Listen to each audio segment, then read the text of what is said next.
They call him the mailbox killer. I asked, turning from the glass to look at who was behind me. It was a police officer. Name's Detective Anders. I was in charge of the case before you government folks came in. Agent Mengage, I replied. Government's got me in charge of this case. I looked back towards the glass, and beyond that, the interrogation cell in which the prisoner, a one Shet Adami, draped in standard orange uniform, sat, arms strapped, to the table. He had this odd, crazed look on his face, like everything was going to be alright, as if he hadn't murdered 12 children and... Sorry, I'm getting ahead of myself. 3 months ago, a child went missing. A young boy around 7. At the time, police didn't make much of it. The community in which the child grew up in was shady at best, and at worst, well, pretty darn terrible. When an abandoned house's mailbox began to smell, and an elderly woman reported the stench to the police, a few cops checked it out. They expected rotten food, drugs at worst. But no, they found the severed head of a child around 7. The house was cordoned off. More cops and a proper detective, Detective Anders, was brought in. In the subsequent days, the local postal service stopped by, one at a time, to hand over cargo that was supposed to be delivered to the house. What the workers handed off to the police, however, was no mere delivery, but rather small bits and pieces of the dead boy, all wrapped and preserved in tiny individual packages in some sick display of evil. Pure evil.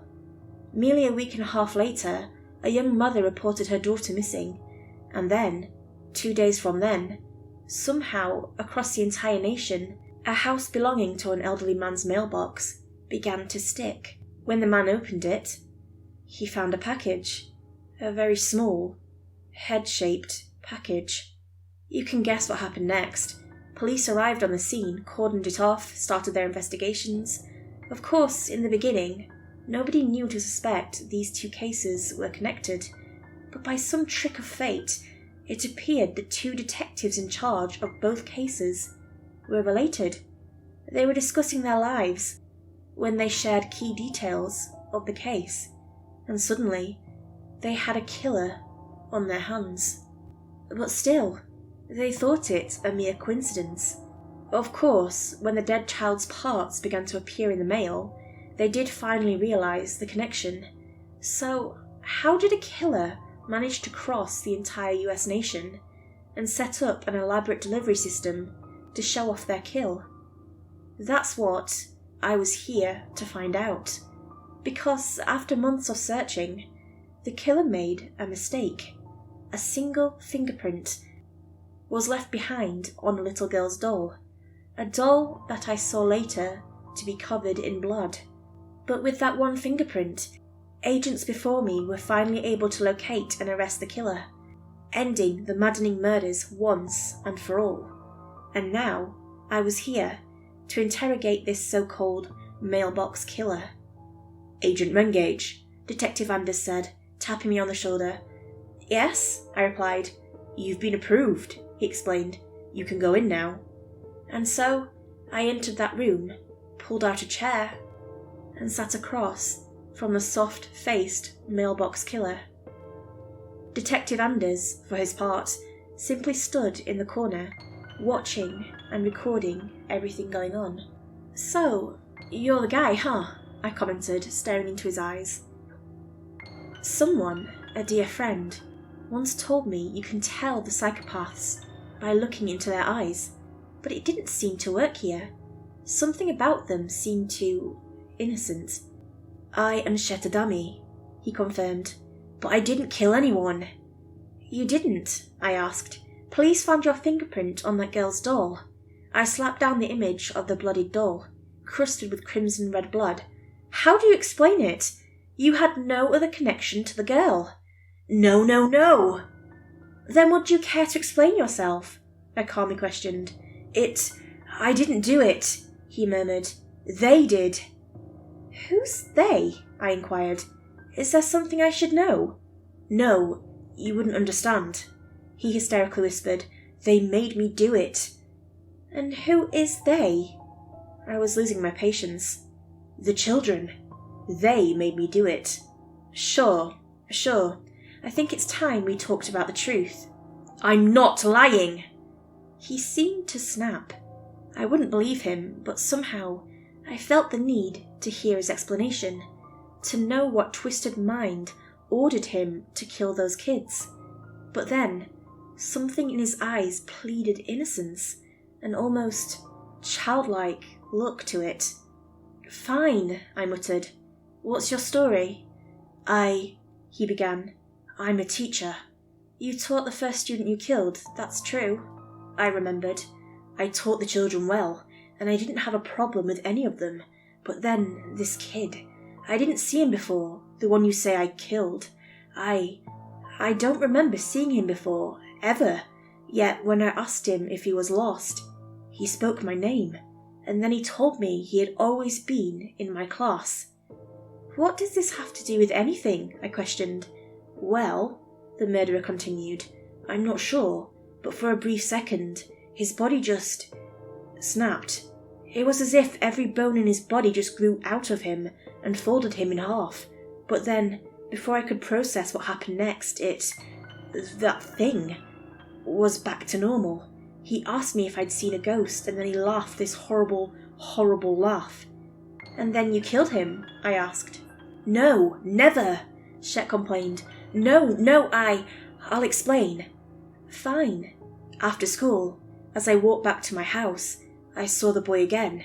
I tried to ignore him, but from the corner of my eye, I saw his body fold in half and snap, and then make this horrible scraping noise, explained the madman. So I followed him for hours.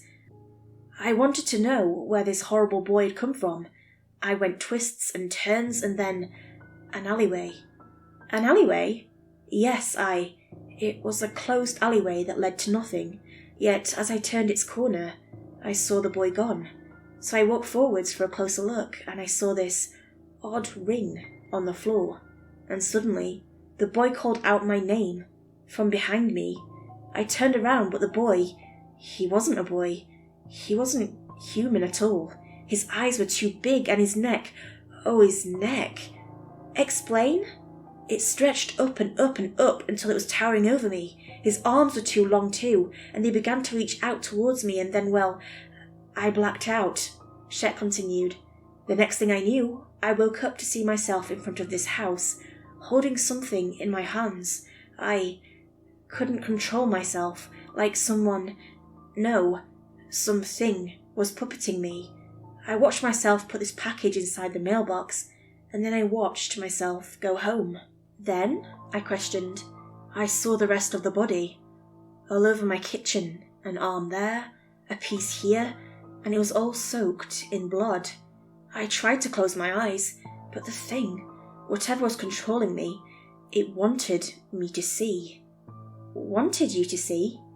What it had done to that poor boy, Shet explained. See, I wasn't the only one in that kitchen.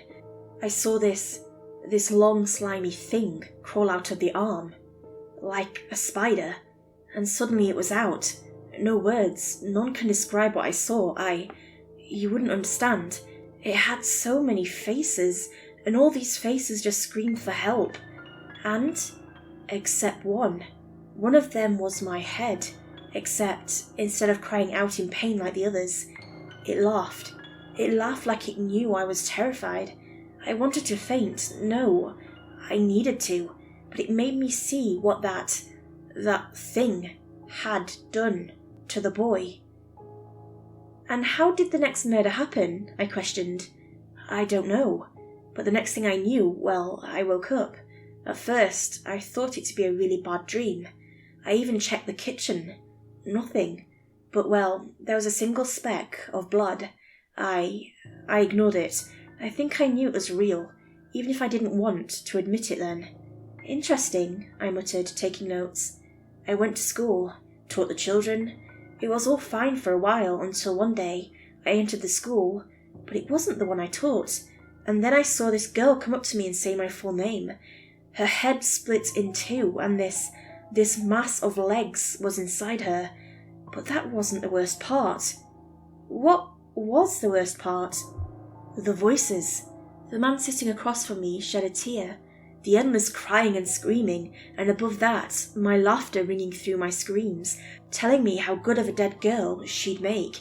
And then the girl spoke and told me to kill her, and I blacked out after that. Next? The next thing I remember is being awake at night, delivering a package to some house in the middle of the night, and then, right after that, seeing myself wrap each and every bone the girl had in her body into gift boxes, and that thing, it made me watch while I did it. It was up on the ceiling, laughing and crying, and sometimes it would bend down and eat one of the girl's bones. I felt myself crying, but there was nothing I could do. And this went on, I questioned. Yes, until finally I found myself the courage to stop that thing, whatever had taken over my life. Chet suddenly looked around the room, as if something was there with him. Beside us, I had to stop it, that thing. So when it put me in a daycare and a little girl with a doll walked up, I tried with all my might and was able to tell the girl to run, pushing her doll by mistake as I did. I picked it up just before I blacked out. And, I questioned, nothing changed. I found myself delivering this final package, but, well, the doll was in my hands. The thing was screaming at me to drop it, but somehow I was determined to deliver it as well as the head. I think, subconsciously, I knew that I needed to be stopped, to stop that thing from killing any more children, whatever those faces were. What happened next? Well, Chet continued, now looking more anxious than ever, I found myself at home, but this time, something was different. The thing was mad. All the faces, all of the children, all of them, they were all there, all silent, all languid. I suddenly found myself free, and I made a phone call to tell the police that a head had been delivered to the house. He paused. I reflected on the case, and true enough, an unknown caller had claimed to have made the discovery. Oh God. I commented. What? Oh my God, he shouted, terrified of something behind me. I turned to see nothing. Nothing's there, I murmured, and suddenly the man across from me began to scream as these lashes began to appear all over him, slashing through the dirty orange prison clothes, through his skin, exposing blood and flesh, and "You," spoke a voice, one coming from the man, yet his mouth didn't say the words, still stuck in an eternal scream. "Cannot." The prisoner thrashed about, yelled and crying for mercy. "Stop me." And then the body went limp. Chet Adami, the mailbox killer, was dead.